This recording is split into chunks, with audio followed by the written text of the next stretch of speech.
They were really scientific explorers who were serving the world in much the same way that Columbus had when he discovered America. Amos I. Root. 1.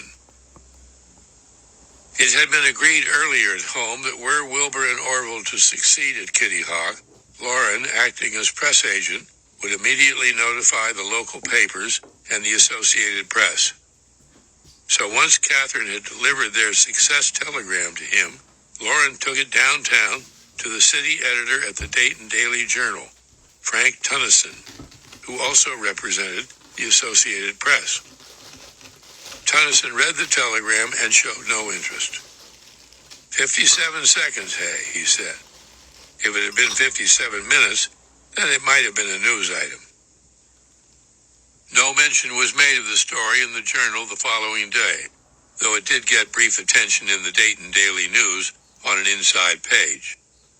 Elsewhere in the country, a ludicrously inaccurate account of what the brothers had done got much play as a result of a story that appeared on the front page of the Norfolk Virginian Pilot under a banner headline. Flying machine soars 3 miles in teeth of high wind over hills and waves at Kitty Hawk on Carolina coast.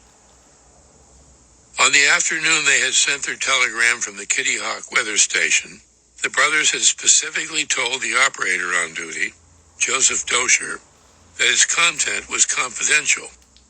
When the operator at the Norfolk station asked if he could share the news with a friend at the Virginian Pilot, the brothers had Dosher cable back, positively no. It made no difference. From the scant, solid information contained in the telegram, the Virginian Pilot editors concocted an account that was almost entirely contrived. The Wrights machine, according to the story, had been launched from a platform and soared to an altitude of 60 feet. It was described as having 2 6-blade propellers, one arranged just below the frame so as to exert an upward force when in motion, and the other extends horizontally from the rear to the center of the car to furnish upward impetus. Wilbur's first historic utterance on flying the 3 miles was reported to have been Eureka. Variations of the account appeared in the Washington Post, the Chicago Tribune, the New York Times, and the Cincinnati Enquirer, among others, but little happened as a consequence. In Boston, however, 2 businessmen, brothers Godfrey and Samuel Cabot of the prominent Cabot family, immediately sensed the story's importance. Godfrey wrote at once to congratulate the Wrights and to ask for more details, which he received in a matter of days. More than satisfied with what he read, he sent off a letter dated December 31st to Senator Henry Cabot Lodge of Massachusetts, a distant cousin and known to be a close friend of President Theodore Roosevelt. It seems to me, Cabot wrote, that this may fairly be said to mark the beginning of flight through the air by men unaided by balloons. It has occurred to me that it would be eminently desirable for the United States government to interest itself in this invention. Senator Lodge passed the Cabot letter on to the War Department, where nothing came of it. As for the reaction in Dayton, probably not one person in 100 believed the brothers had actually flown in their machine, or if they had, it could only have been a fluke. Work at the bicycle shop on West 3rd Street resumed, with, as Charlie Taylor said, no jig steps over what had been achieved. Of course they were pleased with the flight, but their first word with me, as I remember, was about the motor being damaged when the wind picked up the machine and turned it topsy-turvy. They wanted a new one built right away. They were always thinking of the next thing to do. They didn't waste much time worrying about the past. The intention now was to build a heavier version of the Flyer with a more powerful and efficient engine, nor could they neglect earning an income sufficient to cover the expenses, both at the shop and at home, not to say the cost of their experiments. As Charlie Taylor would repeatedly remind people, there wasn't any other money. As it was during the first several months of 1904, Bike repairs were numbering a steady 15 to 20 a week.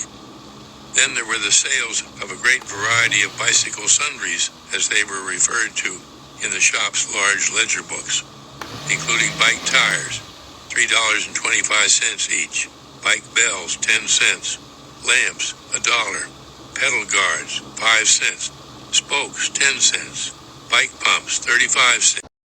In winter, sharpening ice skates at 15 cents each provided a steady additional sum. Sales of the brothers' own line of bicycles, the larger part of their income, would not pick up until April. So to have a sufficient number on hand took up most of their time at the workbenches behind the shop.